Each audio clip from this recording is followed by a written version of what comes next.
Chapter 18. And the Rescue. All things great are wound up with all things little.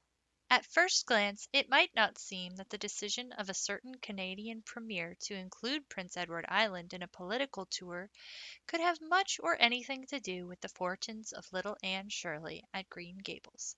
But it had. It was in January the premier came, to address his loyal supporters and such of his non-supporters as chose to be present at the monster mass meeting held in Charlottetown. Most of the Avonlea people were on Premier's side of politics. Hence, on the night of the meeting, nearly all the men and a goodly portion of the women had gone to town 30 miles away. Mrs. Rachel Lynde had gone too. Mrs. Rachel Lynde was a red-hot politician, and couldn't have believed that the political rally could be carried through without her, although she was on the opposite side of politics. So she went to town and took her husband. Thomas would be useful in looking after the horse, and Marilla Cuthbert with her. Marilla had a sneaking interest in politics herself, and as she thought it might be her only chance to see a real live premier, she promptly took it, leaving Anne and Matthew to keep house until her return the following day. Hence, while Marilla and Mrs. Rachel were enjoying themselves hugely at the mass meeting, Anne and Matthew had the cheerful kitchen at Green Gables all to themselves. A bright fire was glowing in the old-fashioned Waterloo stove, and blue-white frost crystals were shining on the window panes. Matthew nodded over a Farmer's Advocate on the sofa, and Anne at the table studied her lessons with grim determination, despite sundry wistful glances at the clock shelf, where lay a new book that Jane Andrews had lent her that day. Jane had assured her that it was warranted to produce any number of thrills, or words to that effect, and Anne's fingers tingled to reach out for it.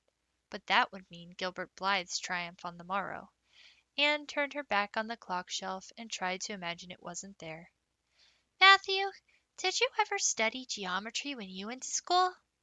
Well, no, I didn't, said Matthew, coming out of his doze with a start. I wish you had, said Anne, because then you'd be able to sympathize with me. You can't sympathize properly if you've never studied it. It is casting a cloud over my whole life. I'm such a dunce at it, Matthew. Well, now, I don't know, said Matthew soothingly. I guess you're all right at anything. Mr. Phillips told me last week in Blair's store at Carmody that you was the smartest scholar in school, and was making rapid progress. Rapid progress was his very words. There's them as runs down Teddy Phillips, and he says he ain't much of a teacher, but I guess he's all right. Matthew would have thought anyone who praised Anne was all right. I'm sure I'd get on better with geometry if only you wouldn't change the letters, complained Anne. I learned the proposition off by heart, and then he draws it on the blackboard and puts different letters from what are in the book, and I get all mixed up. I don't think a teacher should take such a mean advantage, do you? We're studying agriculture now, and I found out at last what makes the roads red. It's a great comfort. I wonder how Marilla and Mrs. Lynde are enjoying themselves.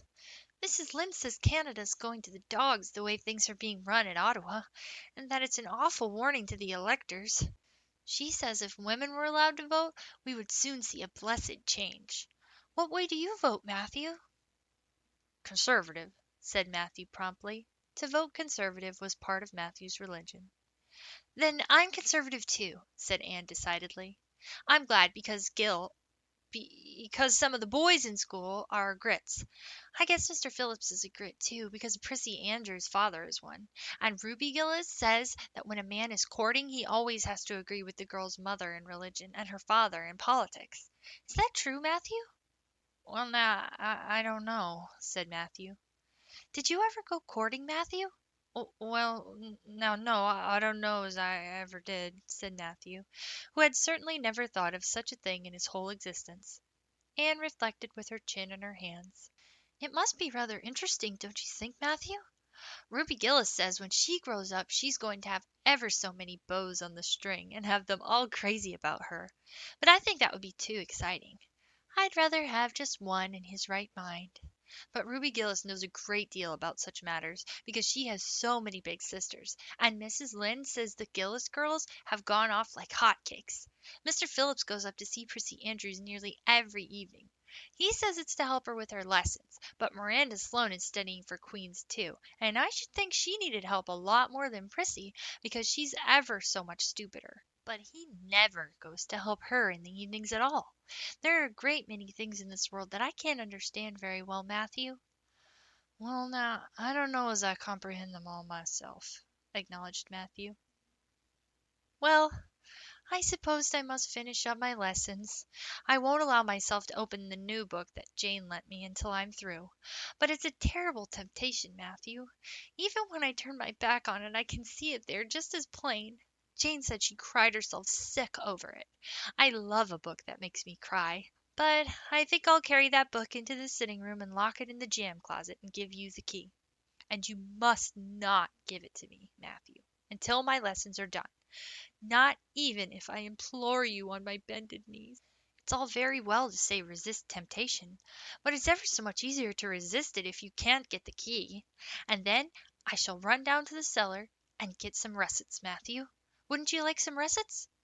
Well, now, I don't know but what I would, said Matthew, who never ate russets, but knew Anne's weakness for them. Just as Anne emerged triumphantly from the cellar, with her plate full of russets, came the sound of flying footsteps on the icy boardwalk outside, and the next moment the kitchen door was flung open and in rushed Diana Barry, white-faced and breathless, with a shawl wrapped hastily around her head. Anne promptly let go of her candle and plate in her surprise, and plate, candle, and apples crashed down the cellar ladder and were found at the bottom embedded in melted grease the next day by Marilla, who gathered them up and thanked mercy the house hadn't been set on fire. "Whatever is the matter, Diana?" cried Anne. "Has your mother relented at last?" "Oh, Anne, do come quick," implored Diana nervously. "Minnie May is awful sick. She's got croup. Young Mary Joe says and father and mother are away to town and there's nobody to go for the doctor. Minnie May is awful bad and young Mary Joe doesn't know what to do and oh, Anne, I'm so scared." Matthew, without a word, reached out for cap and coat, slipped past Diane and away into the darkness of the yard. "He's gone to harness the sorrel mare to go to Carmody for the doctor," said Anne, who was hurrying on hood and jacket. "I know it as well as if he'd said so. Matthew and I are such kindred spirits. I can read his thoughts without words at all." "I don't believe he'll find the doctor at Carmody," sobbed Diana. "I know that Dr. Blair went to town, and I guess Dr. Spencer would go too. Young Mary Joe never saw anybody with croup, and Mrs. Lynde is away. Oh, Anne!" "Don't cry, Di," said Anne cheerily. "I know exactly what to do for croup. You forget that Mrs. Hammond had twins 3 times. When you look after 3 pairs of twins you naturally get a lot of experience. They all had croup regularly. Just wait till I get the ipecac bottle. You mayn't have any at your house. Come on now." The two little girls hastened out hand in hand and hurried through Lover's Lane and across the crusted field beyond, for the snow was too deep to go by the shorter woodway. Anne, although sincerely sorry for Minnie May, was far from being insensible to the romance of the situation and to the sweetness of once more sharing that romance with a kindred spirit. The night was clear and frosty, all ebony of shadow and silver of snowy slope. Big stars were shining over the silent fields. Here and there the dark pointed firs stood up with snow powdering their branches and the wind whistling through them. Anne thought it was truly delightful to go skimming through all this mystery and loveliness with your bosom friend who had been so long estranged. Minnie May, aged 3, was really very sick. She lay on the kitchen sofa, feverish and restless, while her hoarse breathing could be heard all over the house. Young Mary Joe, a buxom, broad-faced French girl from the Creek, whom Mrs. Barry had engaged to stay with the children during her absence, was helpless and bewildered, quite incapable of thinking what to do, or doing it if she thought of it. Anne went to work with skill and promptness. "Minnie May has croup all right. She's pretty bad, but I've seen them worse. First, we must have lots of hot water. I declare, Diana, there isn't more than a cupful in the kettle. There, I filled it up. And Mary Joe, you may put some wood in the stove. I don't want to hurt your feelings, but it seems to me you might have thought of this before if you'd any imagination. Now, I'll undress Minnie May and put her to bed, and you try to find some soft flannel clothes, Diana. I'm going to give her a dose of ipecac first of all." Minnie May did not take kindly to the ipecac, but Anne had not brought up three pairs of twins for nothing. Down that ipecac went, not only once, but many times during the long, anxious night when the two little girls worked patiently over the suffering Minnie May and young Mary Joe, honestly anxious to do all she could, kept up roaring fire, and heated more water than would have ever been needed for a hospital of croupy babies. It was 3 o'clock when Matthew came with a doctor, for he had been obliged to go all the way to Spencervale for one. But the pressing need for assistance was past. Minnie May was much better, and was sleeping soundly. "I was awfully near giving up in despair," explained Anne. "She got worse and worse until she was sicker than ever, the Hammond twins were. Even the last pair. I actually thought she was going to choke to death. I gave her every drop of ipecac in that bottle, and when the last dose went down I said to myself, not to Diana or young Mary Joe, because I didn't want to worry them any more than they were worried, but I had to say it to myself just to relieve my feelings, 'This is the last lingering hope, and I fear 'tis a vain one.' But in about 3 minutes she coughed up the phlegm and began to get better right away. You must just imagine my relief, doctor, because I can't express it in words. You know there are some things that cannot be expressed in words." "Yes, I know," nodded the doctor. He looked at Anne as if he were thinking some things about her that couldn't be expressed in words. Later on, however, he expressed them to Mr. and Mrs. Barry. "That little red-headed girl they have over at Cuthbert's is as smart as they make 'em. I tell you, she saved that baby's life, for it would have been too late by the time I got here. She seems to have a skill and presence of mind perfectly wonderful in a child of her age. I never saw anything like the eyes of her when she was explaining the case to me."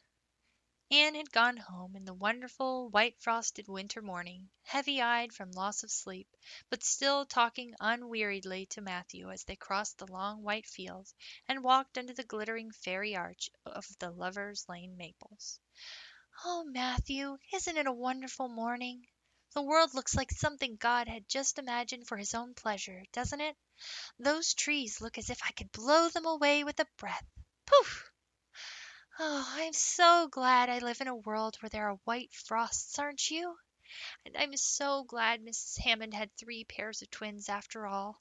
If she hadn't, I mightn't have known what to do for Minnie May. I'm real sorry I was ever cross with Mrs. Hammond for having twins. But oh, Matthew, I'm so sleepy. I can't go to school. I just know I couldn't keep my eyes open and I'd be so stupid. But I hate to stay home, forget some of the others will get ahead of the class. And it's so hard to get up again. Although, of course, the harder it is, the more satisfaction you have when you do get up, haven't you?" "Well, now, I guess you'll manage all right," said Matthew, looking at Anne's white little face and the dark shadows under her eyes. "You just go right to bed and have a good sleep. I'll do the chores." Anne accordingly went to bed and slept so long and soundly that it was well on in the white and rosy winter afternoon when she awoke and descended to the kitchen where Marilla, who had arrived home in the meantime, was sitting knitting. "Oh, did you see the Premier?" exclaimed Anne at once. "What did he look like, Marilla?" "Well, he never got to be Premier on account of his looks," said Marilla. "Such a nose as that man had! But he can speak. I was proud of being a conservative. Rachel Lynde, of course, being a liberal, had no use for him. Your dinner is in the oven, Anne, and you can get yourself some blue plum preserve out of the pantry. I guess you're hungry. Matthew has been telling me about last night. I must say it was fortunate you knew what to do. I wouldn't have had any idea myself, for I never saw a case of croup. There now, never mind talking till you've had your dinner. I can tell by the look of you you're just full up with speeches. But they'll keep." Marilla had something to tell Anne, but she did not tell it just then, for she knew if she did Anne's consequent excitement would lift her clear out of the region of such material matters as appetite or dinner. Not until Anne had finished her saucer of blue plums did Marilla say, "Mrs. Barry was here this afternoon, Anne. She wanted to see you. But I wouldn't wake you up. She says you saved Minnie May's life, and she is very sorry she acted the way she did in that affair of the currant wine. She says she knows now you didn't mean to set Diana drunk, and she hopes you'll forgive her and be good friends with Diana again. You're to go over this evening if you like, for Diana can't stir outside the door on account of a bad cold she caught last night. Now, Anne Shirley, for pity's sake, don't fly up into the air." The warning seemed not unnecessary, so uplifted and aerial was Anne's expression and attitude as she sprang to her feet, her face irradiated with the flame of her spirit. "Oh, Marilla, can I go right now without washing my dishes? I'll wash them when I come back, but I cannot tie myself down to anything so unromantic as dishwashing at this thrilling moment." "Yes, yes, run along," said Marilla indulgently. "Anne Shirley, are you crazy? Come back this instant and put something on you. I might as well call to the wind. She's gone without a cap or wrap. Look at her tearing through the orchard with her hair streaming. It'll be a mercy if she doesn't catch her death of cold." Anne came dancing home in a purple winter twilight across the snowy places. Afar in the southwest was the great shimmering pearl-like sparkle of an evening star in a sky that was pale golden and ethereal rose over gleaming white spaces and dark glens of spruce. The tinkles of sleigh bells among the snowy hills came like elfin chimes through the frosty air, but their music was not sweeter than the song in Anne's heart and on her lips. "You see before you a perfectly happy person, Marilla," she announced. "I'm perfectly happy, yes, in spite of my red hair. Just at present I have a soul above red hair. Mrs. Barry kissed me and cried and said she was so sorry and she could never repay me. I felt fearfully embarrassed, Marilla, but I just said as politely as I could, 'I have no hard feelings for you, Mrs. Barry. I assure you, once for all, that I did not mean to intoxicate Diana, and henceforth I shall cover the past with the mantle of oblivion.' That was a pretty dignified way of speaking, wasn't it, Marilla?" I felt that I was heaping coals of fire on Mrs. Barry's head, and Diana and I had a lovely afternoon. Diana showed me a new fancy crochet stitch her aunt over at Carmody taught her. Not a soul in Avonlea knows it but us, and we pledged a solemn vow never to reveal it to anyone else. Diana gave me a beautiful card with a wreath of roses on it and a verse of poetry. "If you love me as I love you, nothing but death can part us two." And that is true, Marilla. We're going to ask Mr. Phillips to let us sit together in school again, and Gertie Pye can go with Minnie Andrews. We had an elegant tea. Mrs. Barry had the very best china set out, Marilla, just as if I was real company. I can't tell you what a thrill it gave me. Nobody ever used their best china on my account before. And we had fruit cake and pound cake and doughnuts and two kinds of preserves, Marilla. And Mrs. Barry asked me if I took tea, and said, 'Pa, why don't you pass the biscuits to Anne?' It must be lovely to be grown up, Marilla, when just being treated as if you were is so nice." "I don't know about that," said Marilla with a brief sigh. "Well, anyway, when I am grown up," said Anne decidedly, "I'm always going to talk to little girls as if they were too, and I'll never laugh when they use big words. I know from sorrowful experience how that hurts one's feelings. After tea, Diana and I made taffy. The taffy wasn't very good, I suppose because neither Diana nor I have ever made any before. Diana left me to stir it while she buttered the plates, and I forgot and let it burn. And then, when we set it out on the platform to cool, the cat walked over one plate, and that had to be thrown away. But the making of it was splendid fun. Then, when I came home, Mrs. Barry asked me to come over as often as I could, and Diana stood at the window and threw kisses to me all the way down to Lover's Lane. I assure you, Marilla, that I feel like praying tonight, and I'm going to think out a special brand new prayer in honor of the occasion."